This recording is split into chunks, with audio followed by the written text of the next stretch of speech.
It's always a pleasure, Glenn. Thank you very much for inviting me. So we see a lot of things having happened over the past 24 plus hours. That is, first, Iran attacked a ship in the Strait of Hormuz, which caused a lot of outrage, especially from the UAE. And we see also reports of the Iranians being more vocal on their demands against the United States. That is, they should pay compensation for what they have destroyed, remove the blockade on Iran. Beyond this, of course, we have all these other diplomatic developments as well. That is the Saudi, Turkey, Pakistan defense pact. We have the Oman-Iran deal. We have the US-Saudi nuclear deal, not finalized, but what do you make sense of all these developments? Because things appear to be moving fast ahead. We can start with the new attacks in the Strait of Hormuz. How can we understand what is happening now? It's just another normal day in West Asia. So the situation is unlike what the Americans want to believe. Is not good for the United States at all, and the Iranians are now showing that they're not going to allow oil to be, or any other goods to be, exported from the Persian Gulf region without Iran's consent. And they've had a specific, it seems to me, project of targeting UAE ships. So they've struck at least, I don't know exactly how many now, but a number of UAE tankers over the past few days. And remember, a while back, Trump made that Truth Social threat where every time Iran strikes a ship, they'll destroy some Iranian critical infrastructure, a bridge, or a power plant. But Iran has been striking these tankers since then, and blocking any sort of exports from even the Emirates, including from Fujairah, which is outside the Strait of Hormuz. And we can see the same situation in the Red Sea. The Yemeni armed forces are blocking Saudi ships. This morning there was another strike on the Jazan refinery. The pressure is on. The pressure is continuing, and as time goes by, the global energy crisis is getting worse, and the Iranians are, they know exactly what's going on, and it's not just the leaders. I mean, I rarely go on Iranian TV, but last night I went, and I began explaining my views on the region, and I thought I'd speak a bit about Japan. And then as soon as I said a couple of words, the host, he interacted with me. It was clear he knew exactly what was going on and the threat to the bond market in the United States. And this is how closely events in the United States, events in the West, are being followed. People know exactly what's going on in general terms, of course, not. They know, a lot of people know as much as I, if not more. So they know about the midterm elections. They know what's going on in the Democratic Party. They know what's going on in the Republican Party. They know what Tucker Carlson and his political allies are doing. So this shows how carefully monitored the situation is, political-wise. And I think that Iran's military and political actions are carried out with an eye on what's going on in the United States, and it's internally, but also internationally. So, yes, the Emirates are very upset, but there's nothing they can do about it, and there's nothing that the United States can do about it. The Saudis are very upset because now they are in the same boat as Qatar and the Emirates and Kuwait. They can't export much from the Red Sea. They can't export from the Persian Gulf. And remember, you know better than I, of course, that these are countries that consume a lot. They are not like Iran, which has lived under maximum pressure sanctions and sanctions for decades. The consumption in Saudi Arabia, the consumer in Saudi Arabia is used to spending like there's no tomorrow, and across the Persian Gulf region. And that is going to have an added impact in the sense that not only are the hopes of Trump to bring in trillions of dollars from the milked dictators, family regimes in the Persian Gulf for the U.S. economy, but now it's going to be the opposite. These countries are going to have to withdraw money from the United States. They're going to have to sell bonds in the U.S. market in order to sustain their economies, in order to sustain the country, in order to repair the damage that has been done and the ongoing damage that is being caused. And again, as I said before, the costs are enormous, especially for these societies which are extremely wasteful and need huge quantities of money just to sustain themselves. So from the way I see it, is that the Iranians are playing a waiting game, and they're going to put as much pressure on the other side as possible and try to tolerate the pain inflicted on Iran as much as possible, outweigh the United States. And based on past experiences since the war began, they have every right to be optimistic. The 40-day or 39-day war, I never figured out how long it was a massive failure for the United States. Not a single Iranian underground base was destroyed. Not a single underground Iranian base was damaged throughout the country. And some of those bases were never used and are still not being used. But it just shows how capable the Iranian armed forces are today, because the Iranians have been fighting a war for the 21st century against the Americans, who are fighting a 20th century war.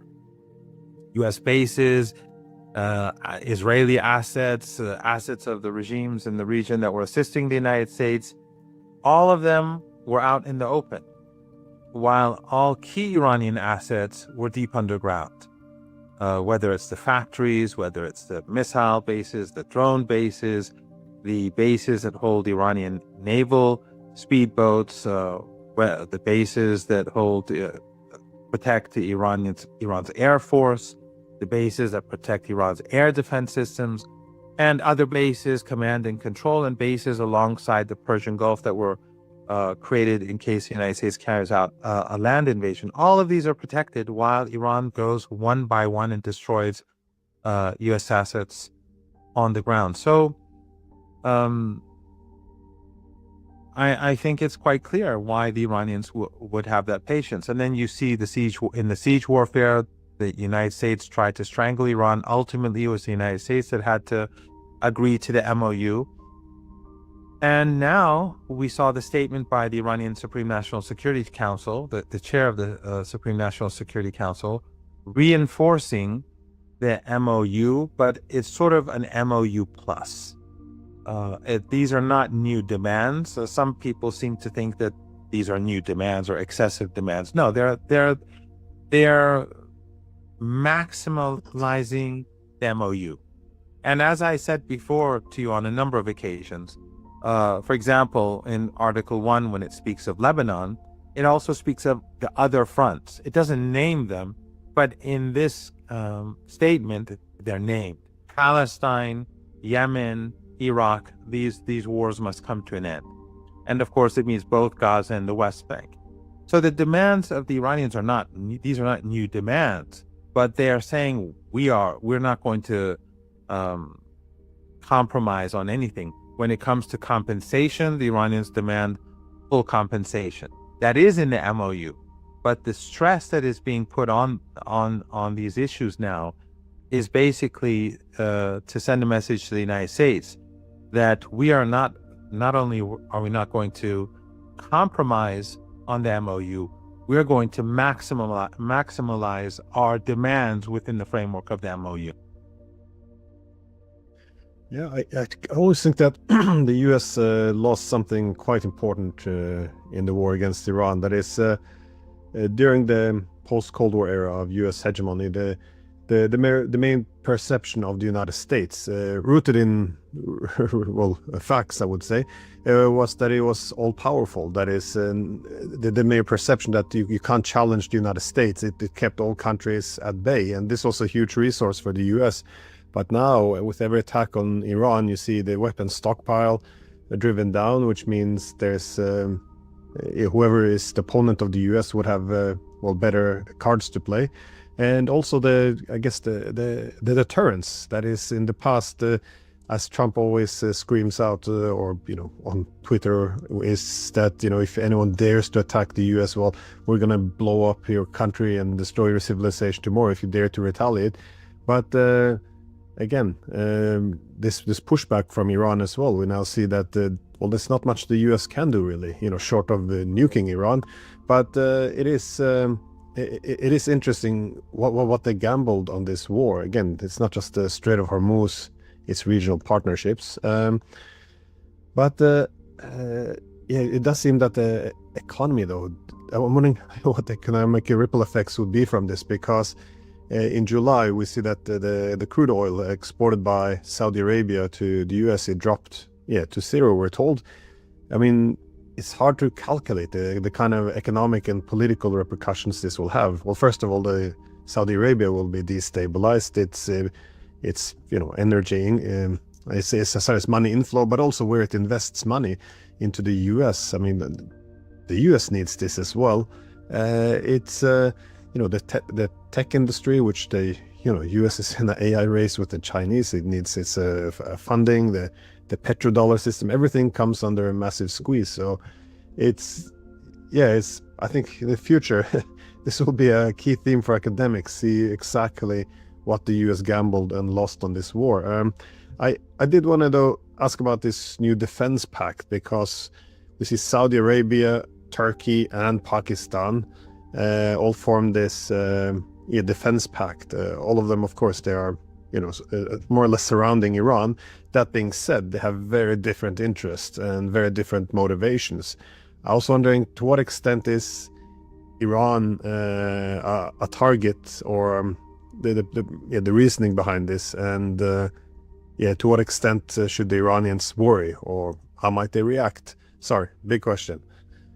Sure, no problem at all. Just before answering that, a couple of years ago, I don't know, maybe in one of our first discussions, I said that I always believe that the collapse of the Soviet Union and the victory of the United States over Saddam Hussein in Kuwait was the worst thing that could happen to the United States. And that is because it created an arrogance that basically led to the swift collapse of the U.S. empire. The ghosts of Vietnam were swept away after Iraq, and it was the unipolar moment. And then came the invasion of Iraq, 9/11, which when you look at the evidence being put forth by the likes of Tucker Carlson, it's obviously not just Al-Qaeda and those 19 people who were involved. It doesn't look like that at all. It looks like it was much broader, and that agencies linked to the West, or Western agencies, were also involved. But in any case, since then, the United States has been rapidly declining. And this war is the exact opposite of what we saw in Kuwait. In Kuwait, there was a stunning victory, and now we see just 2 decades later plus, or 3 decades later plus, you see that the exact opposite, that the United States fought a battle and or fought a war, and it failed. In fact, the 40 days of fighting, or 40 days of fighting, is similar to the time it took to defeat Saddam Hussein in Kuwait. I think that was 43 days or so. Maybe I'm mistaken. But I think that that actually turned out to be horrible for the United States, because the United States changed. It became aggressive, extremely aggressive, and that destroyed it. And a lot of that destruction, again, has to do with Iran, because when the United States invaded Afghanistan, Iran gradually, and Iraq, Iran began to work with the resistance. In Afghanistan, Iran began to work with the Taliban. I mean, the first generation of the Taliban they were horrible, and they were carrying out mass murder and slaughter. But after they collapsed in Afghanistan, the second generation became more moderate. We still have big differences with education, women's education, and women's rights, and that's a big divide. But the relationship has evolved tremendously, and Iran supported the Taliban to weaken the U.S. occupation. And ironically, it has angered many people among the minorities in the Shia, the Tajik, the Persian language speakers, the Uzbeks, who are all opposed to the Taliban. But for Iran, the priority was to expel the empire from the region. And if the Iranians believe that if the empire is expelled, then the situation in Afghanistan will calm down, because there's no foreign manipulator to turn community against one another, one nation against another.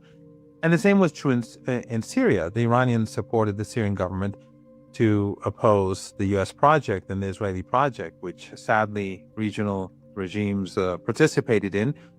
But the same model took place in Iraq. In Iraq and in Afghanistan, Iran pushed back. General Soleimani behind both, and that led to the United States to leave, and they had spent trillions of dollars. So then, to a large degree, U.S. failure against Iran in this war is linked to the U.S. failure in Iraq and in Afghanistan. They had to move away from Iranian borders. They spent trillions of dollars, became much weaker.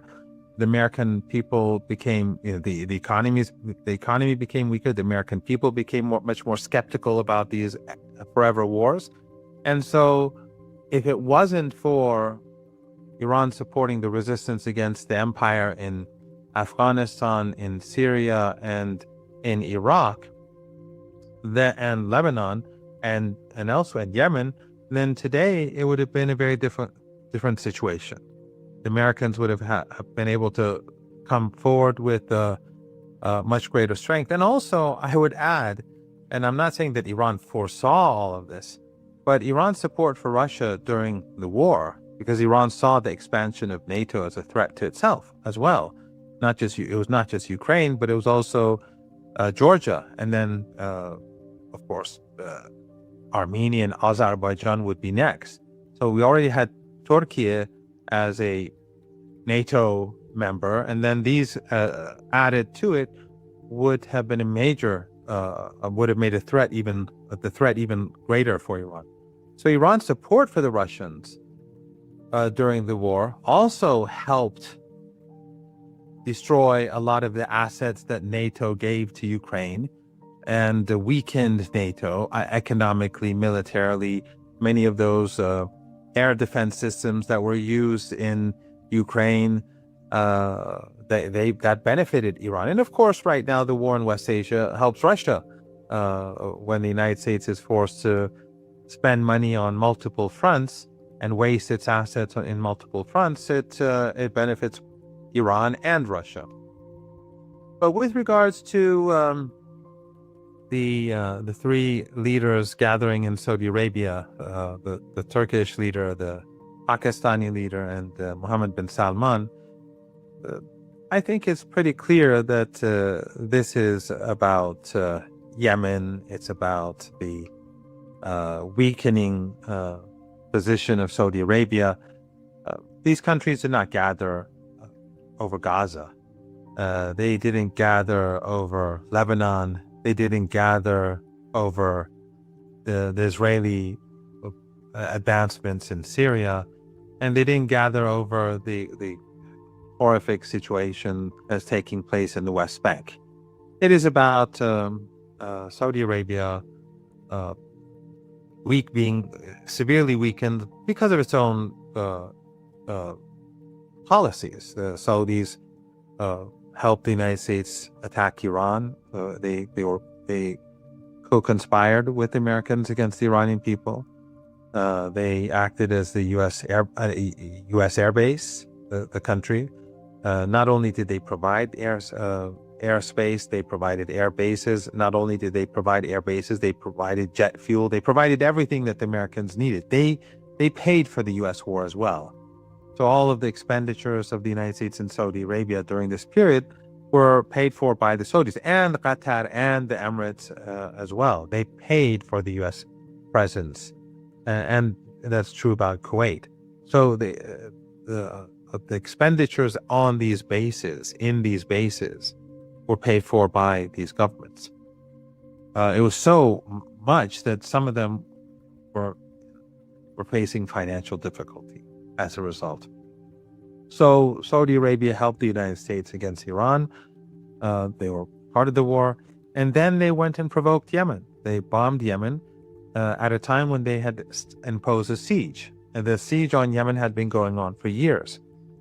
And then they bombed, of course, Iraq, falsely blaming Iraq for drone strikes, which were carried out by Yemen.